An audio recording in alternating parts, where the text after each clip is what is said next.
What is going on, everyone? Welcome back to the channel. Today we are going to be talking about my 2023 Ford Bronco Badlands 4-door. This is not a Sasquatch package, but as you can tell, we added the wheels, the tires, and a leveling kit, and we are actually going to be bigger than a Sasquatch. If you look into that, we are actually taller than a Sasquatch. And from all the reviews that we've been looking at and listening to, is that the Badlands non-Sasquatch is actually a better buy. Here we go. So we got here the 35-inch tires wrapped in a 17-inch Bronco beadlock wheel. These are the Goodyear Wrangler tires. They are the Territory MTs, and these were made specifically from Goodyear for Ford for the Broncos. Took off the Badlands and added in the Bronco cursive emblems. Those were very cheap and so easy to do. I highly recommend those. And the second modification we did to the vehicle was the short stubby antenna. So in order for me to be able to make this look like a Sasquatch, I did have to go ahead and purchase the Sasquatch fender flares. Those are about $4.50, and I purchased those on CJ Pony Parts. The wheels and tires, I grabbed those off of a local sale from Marketplace. I ended up paying about $1,300. They had about 20,000 miles on them. Two of them are a little bit chopped, which I put those to the back, and they have finally smoothed back out. So as you can see, those are now smoothed down. They are even all the way around.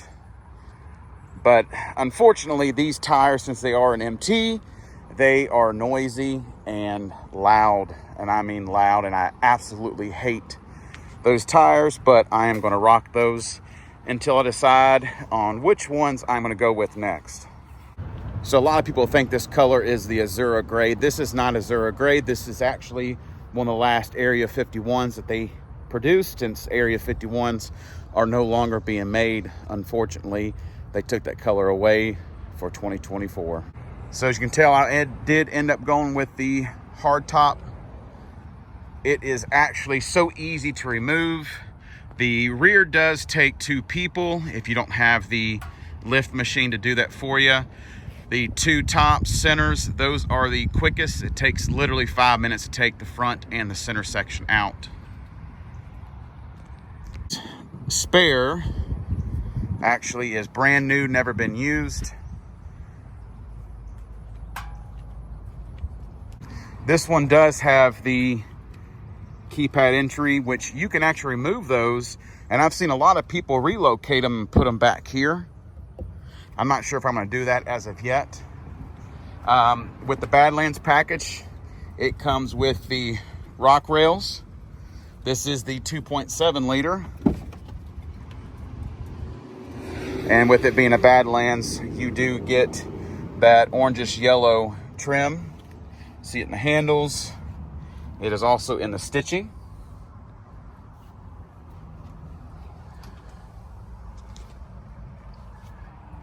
This one did come with auxiliary switches, which I love, because I will be adding a bunch of stuff aftermarket that will require me to be using auxiliary switches.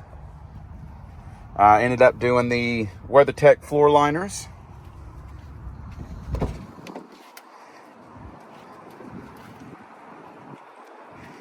You know, you just got to have a cowboy hat.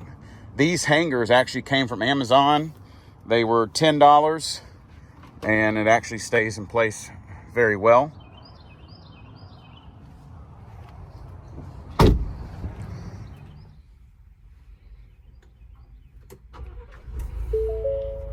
Guys, it is hot outside, so I am back inside the vehicle.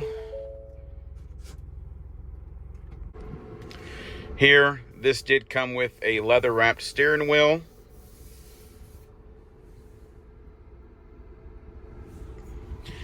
This one does have heated seats. Unfortunately, this one does not have the B&O audio, which is okay. I am planning on switching out the speakers, and we're going to be doing that very soon, actually. So with this one being a Badlands, You've got the sway bar electronic disconnect, which if you see, the Wildtracks do not. So this is extremely cool. I do wish this one did have different interior. I think the interior is very bland. I would have liked the brown interior, but unfortunately that is not offered in this Badlands. So if anyone's ever done this before, on the removal of the top, it's literally unclip this one, twist, twist, unclip, twist, and you got two more, and then the one on the other side, and it literally pops off in two pieces.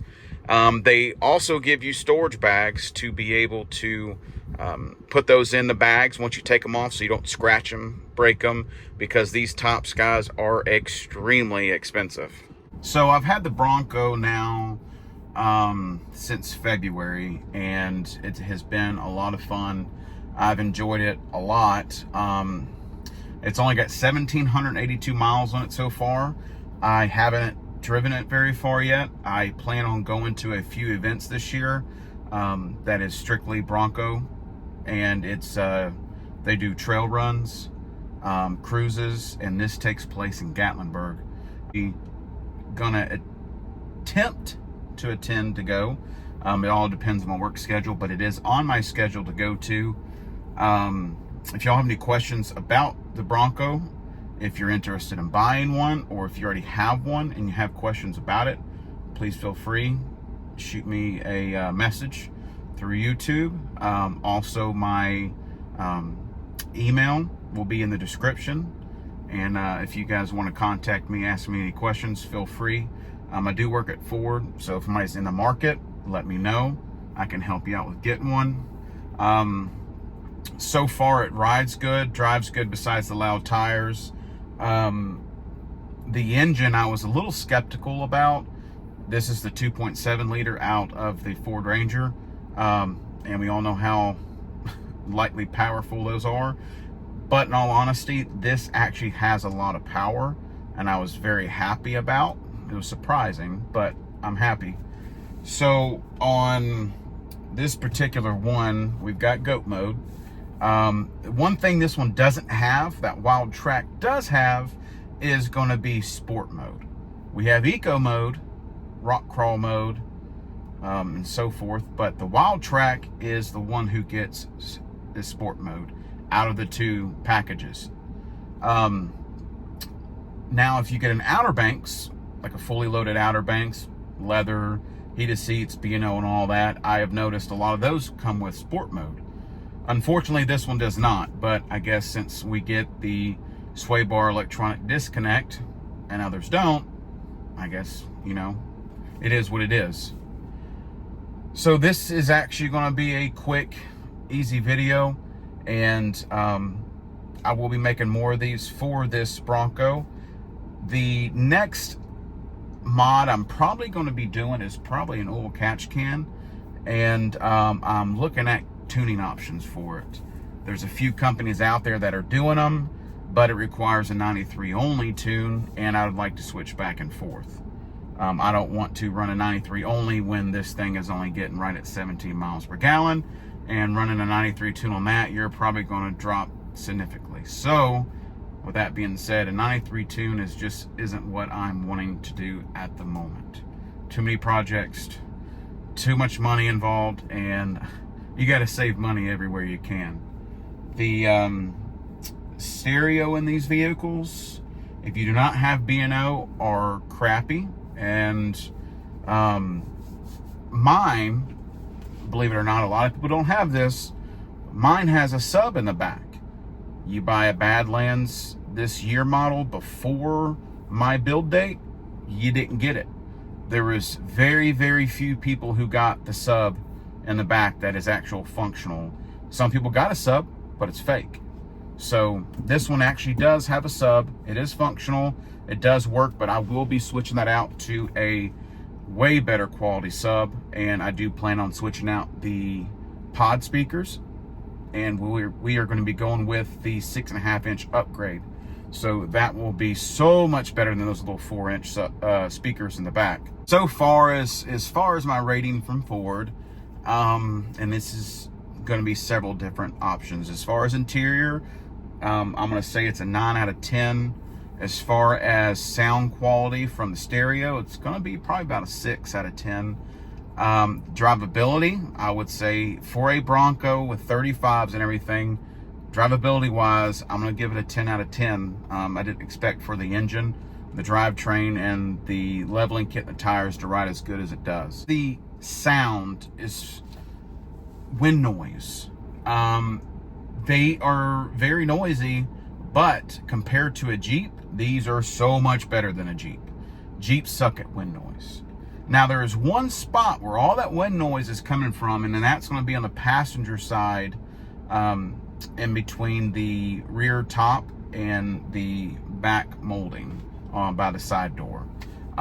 It's noisy, and I've got to figure out how to fix that. So if anybody knows, please fill me in, because apparently nobody knows at the dealership, and it's getting quite annoying. So as a lot of people know, I did build a Bronco a few years ago, and I waited almost 2 years for it to come in, and it was gorgeous when it came in, but I decided to buy a F-150 instead, so I backed out. Unfortunately, I waited forever to go buy one when I should have bought the green one, and I am knocking myself in the tail for it, because that green with the hardtop Sasquatch package was gorgeous. But I actually prefer the Badlands over the Sasquatch. You know, they charge you, was it $6,000-$7,000 for wheels, tires, fender flares, and a lift kit.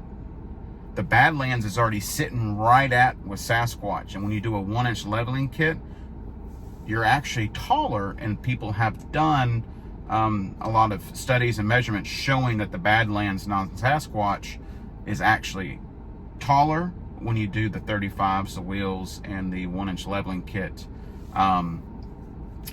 The suspension is actually a better setup.